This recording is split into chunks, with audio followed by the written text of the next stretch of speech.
Sebelumnya saya mohon maaf Gus, mungkin menyinggung.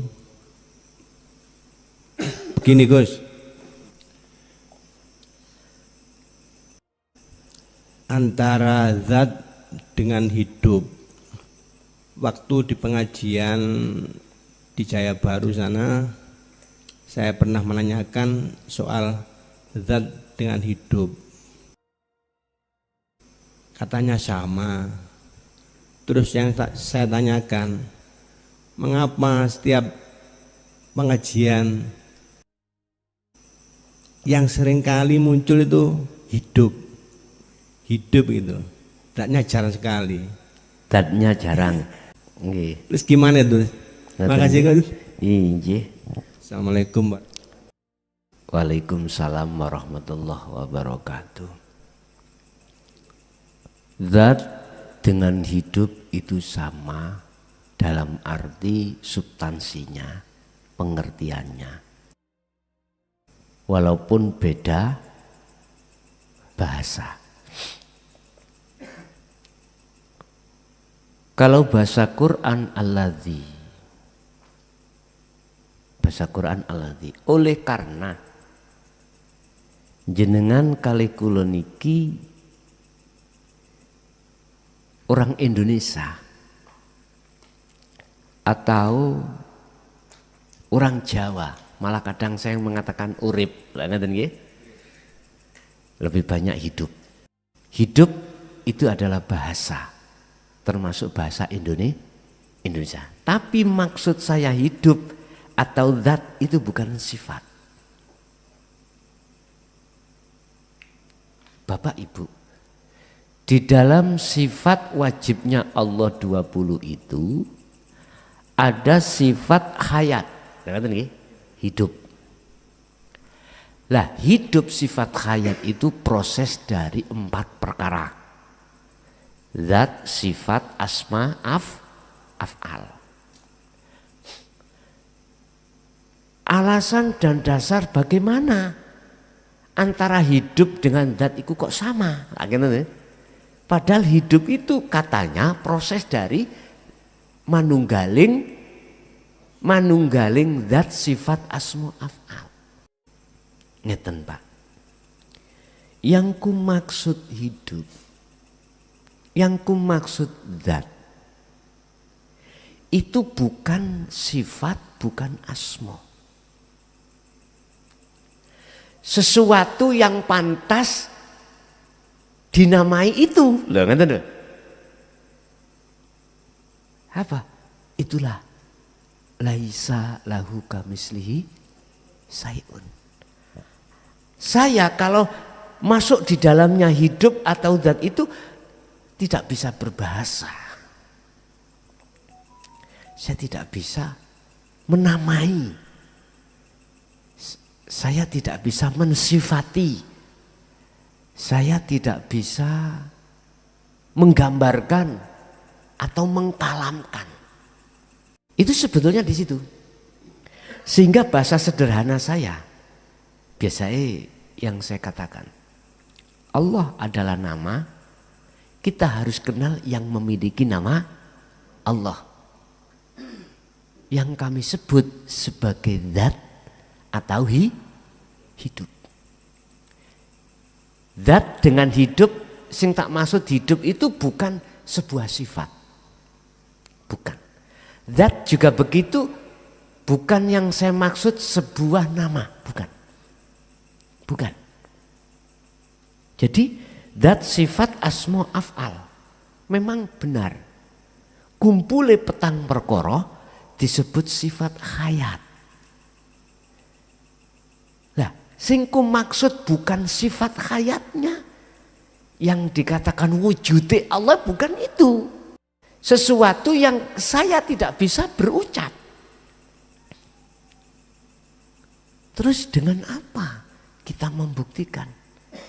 Barulah kami jawab dengan proses, dengan rasa. Rasa ini akan masuk menggiring kita terhadap yang sebenarnya. Apa sih rasa iman? Dengan iman ini akan menjadi ihsan manakala sudah sampai pada muraqabah, bahkan ke musyahadah.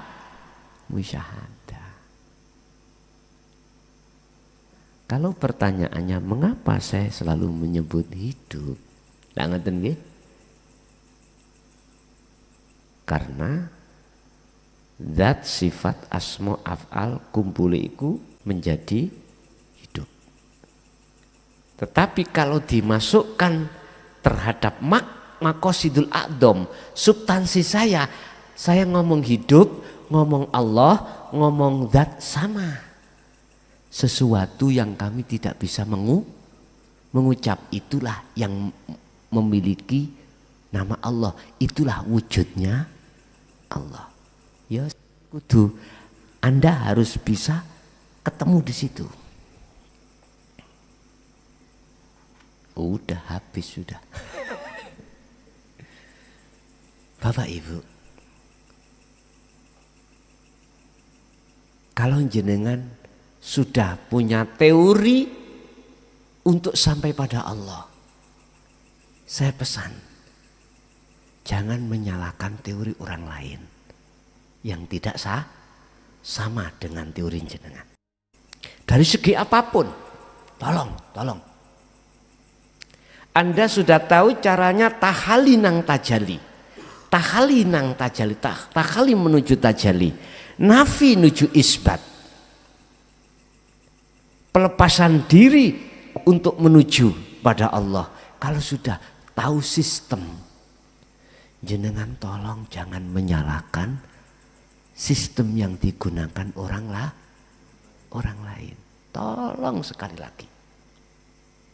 Sebab untuk menuju angka 10 bisa 8 tambah 2, 7 tambah 3, 5 tambah 5, 5 kali 2 bisa untuk sampai pada angka 10. Jikalau Anda masih menyalahkan sistem orang lain, apakah itu bersanad atau tidak bersanad, jenengan kok mumet-mumet teko teori tok, akhirnya fanatik dengan teori jenengan, tak jamin gak iso nyampe sampean, tak jamin gak iso. Sebab ribut membenarkan teorinya sendiri, ribut. Mohon maaf,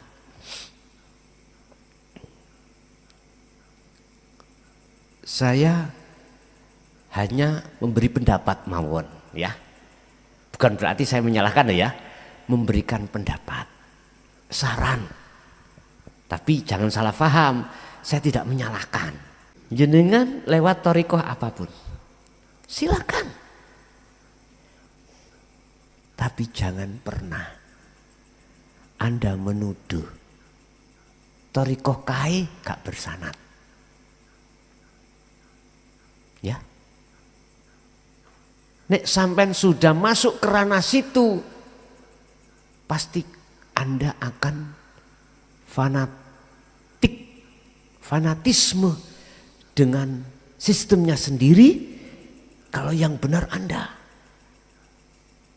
satu sisi Anda akan menyalahkan sistem orang lain yang alasannya katanya tidak bersanad sampai Rasulullah. Ojo, jangan.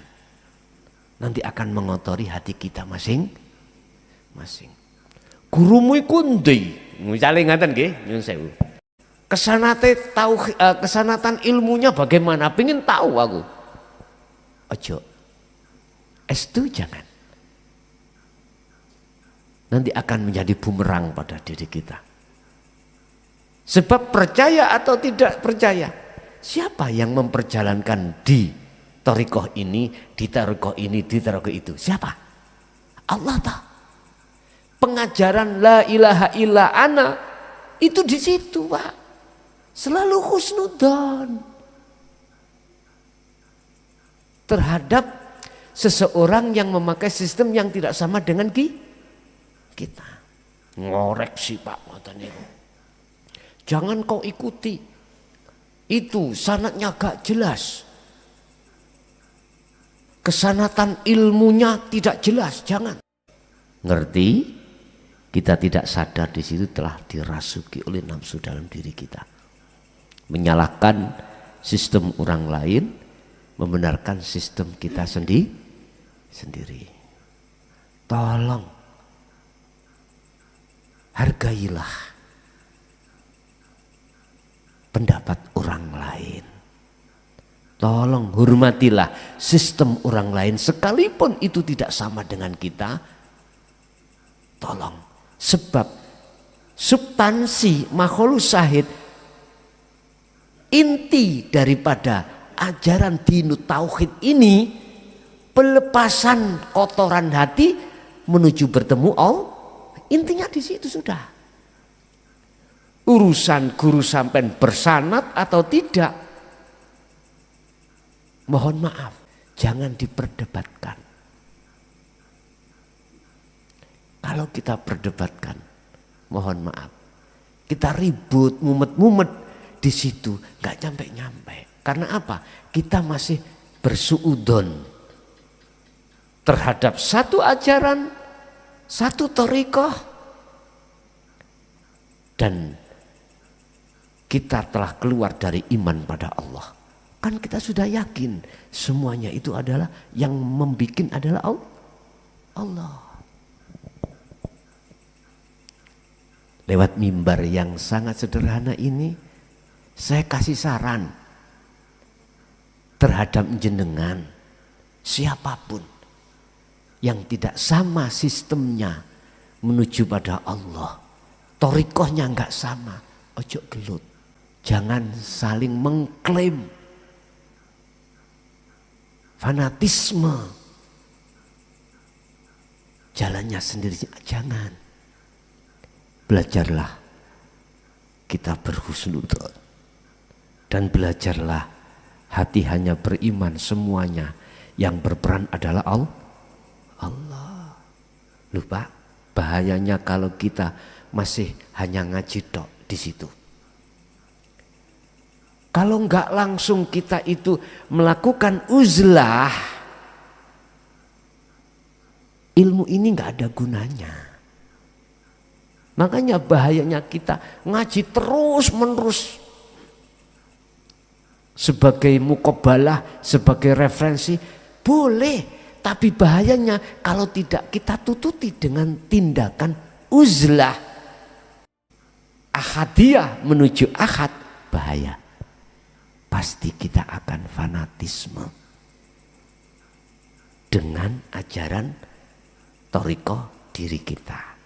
Nanti kita akan dihasut nafsu dalam diri kita terhadap thariqah yang lain.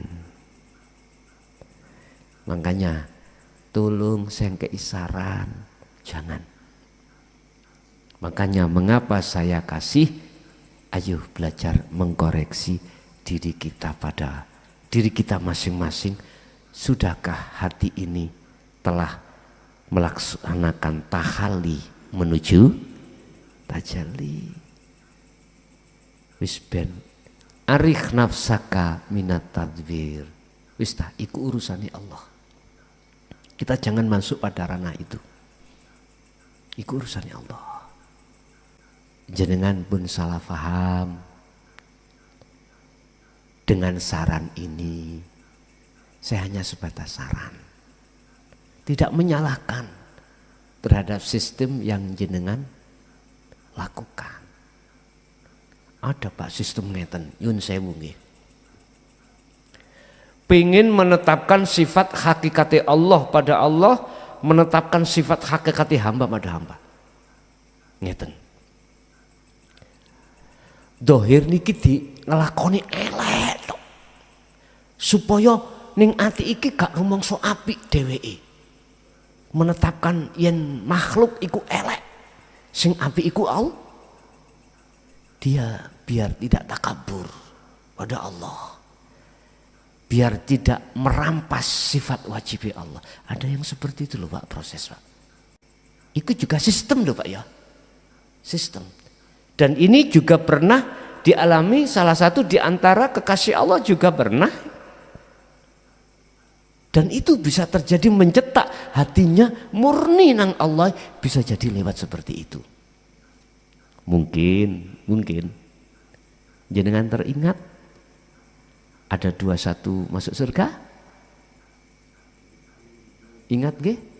Wong wedok nakal mlebu swarga bahasa syariate karena ngombeni guguk.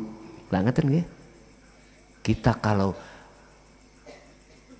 untal mentah-mentah secara syar'i bukan itu, Pak.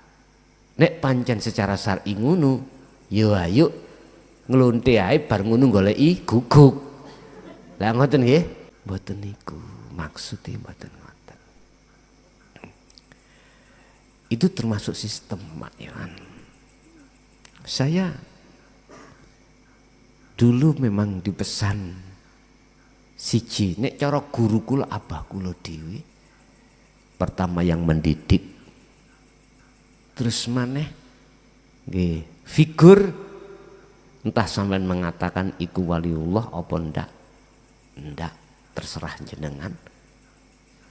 Jadi cara kula pernah mengenyam ilmune Mbah Mundir, Mbah Ud, Mbah Hamid pada saat beliau itu sobo di rumah abah dulu karena ada tugas. Urusan jenengan mengomentari yang bagaimana ikut terserah. Pesannya apa sih? Saya disuruh pertama, belajarlah untuk selalu husnudzon pada setiap apapun yang dihadapkan saya. Yang kedua, jangan buru-buru mengkoreksi orang lain. Saya diperintahkan untuk mengoreksi utama diri sendiri. Yang isine ngoreksi, sudahkah ruh ini menjalankan tugasnya pada Allah berupa menjalankan tahali dan tajalli? Gerkuy Pak. Pelajarannya mboten kata-kata kayak ngenten iki kaya cara kula ngaji wis nek umpama ditumpuk ngono wis gak ono batese lak ngoten ya. Loh, ini bahaya Pak. Manakala tidak diikuti tiap saat dan waktu kita menjalankan proses nafi isbat. Jadi Pak, hidup dan zat sama dari sisi mana?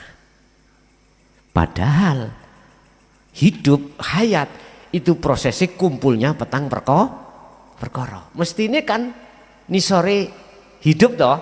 Jadi kok saya mengatakan sama?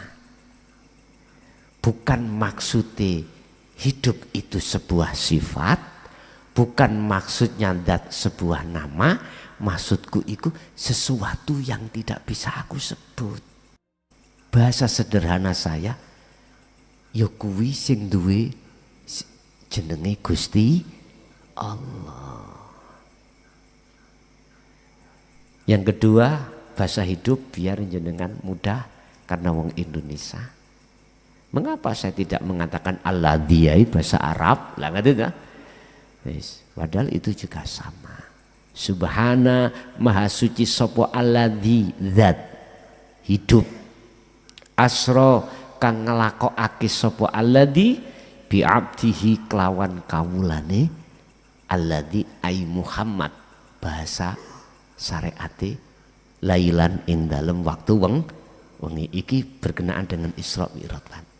Berarti nek tak tarik hakikat sing nglakokno yang memperjalankan ruh nafi isbat ya Gusti Allah. Sekarang tinggal pertanyaan ini, arikh nafsaka minat tadbir, lepasan rumongso awake yang berjalan. Ngatur-ngatur awake yang berjalan, udah dilepas. Kalau itu kita sudah lepas, maka muncul perasaan dalam hati muraqabah. Merasa yang memperjalankan kita adalah hidup itu Allah. Begitu seterusnya, akhirnya dimusyahadah. Niki simple dan jelas. Wis gak akan ukoro, gak kebanyakan teori-teori. Simple. Sampailah pada di situ. Ngeten niki nek menurut ahli tahqiq Pak dipertanyakan. Sanate iku tutuk Rasulullah ta? Keilmuane iku bersanat ta? Mohon maaf. Saya kasih saran aja. Saya kasih saran. Urusan iki bersanat gak bersanat, iku urusannya Allah. Saya tidak bisa mengurai, dan memang Pak, saya tidak boleh. Pertama mengurai tentang masalah nasab. Mohon maaf ya. Apalagi terkait masalah kesanatan. Lah, di situ ada maksud apa? Orang tua saya untuk tidak bicara hal tersebut. Mohon maaf. Kalau kita rame ajang, ngerti ya rame ajang ya? Gegeran dengan toriko, gegeran dengan fanatisme, pasti kita akan mengkultuskan figur seorang makhluk. Kalau kita sudah disibukkan di situ, kita akan sampai kapan ke musyahadah itu? Sibuk Pak kita. Makanya saran saya, wis biarkan. Tapi aku yakin, walaupun secara virtual, secara tertulis, gak ono jenenge kesanatan, aku yakin wallahi siapapun yang melakukan la ilaha illa ana mesti sanati bisa dipertanggungjawabkan di mata Allah. Kadang-kadang kita kan masih melihat di mata manusia. Oh, iki kudu sanati gurun teko iki ndukur iki sambah Rasulullah. Ngeten nggih. Kita sibuk dengan ngurusi itu, lali dengan tugas kita pada Allah. Makanya udahlah kalau kita sudah sampai pada pendidikan ilmu dan laku untuk ke ahad di makom musyahadah, pertama ayo kita belajar husnudzon, semua itu dari Allah. Yang kedua, jangan pernah kita mengkoreksi orang lain, koreksi diri kita sendiri. Ini pendapat loh Pak ya, saran. Bukan berarti saya menyalahkan orang lain, boten. Paham nggih maksud kula nggih? Sebab kula piyambak nggih eling dawuh-dawuh ingkang para sepuh mengatakan belajarlah untuk husnudzon, belajarlah untuk mengkoreksi diri, belajarlah untuk iman hanya pada Allah. Lho ngeten iki kula goleki mumet tahun-tahunan Pak, ya Allah, piye maksudnya? Padahal kita sering kali dihadapkan kondisi yang gak cocok sama kita. Nyun sewu, bojo lanang bojo wedok, bojo lanang senengane iwak wedhus, bojo wedok senengane iwak sapi. Bahkan anake seneng iwak klothok tok. Bingung Pak. Ketika dikongkon masak iwak wedhus, ya maklum apa? Ambu tok wong wedok ngeluh, akhirnya gak gelem daripada ngeluh. Salah persepsi, akhirnya ngamuk-ngamuk ning ati. Wong wedok gak gelem masakno wong lanang, padahal wong wedok iku ketika ambu tok niku wis kudu mutah. Kok iwak sapi gelem, masalahnya kesukaane lah ngoten nah. Sing yugane iwak klothok malahan. Nggih Pak, nek didukno iwak wedhus langsung Pak ngeciprat. Lah beda prinsip. Wis, kita kalau sama-sama sadar, aku yakin nggak ada pertentangan. Enak Pak, wedhus tak entekno dhewe. Lho nggih, akhire rong dina gak tangi. Ya Allah, wis kapok tahun kemarin niku. Tahun kemarin ngoten ya Allah. Padahal ya wis tak kekekno arek pondok wisan.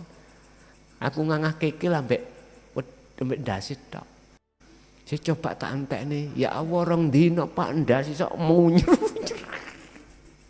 Kapok punan. Iku pengalaman mawon. Oh ternyata betul. Jangan israf.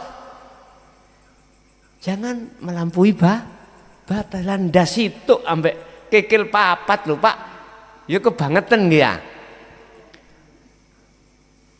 Karuan tonggo-tonggo niku mboten kebagian pun kebagian kabeh.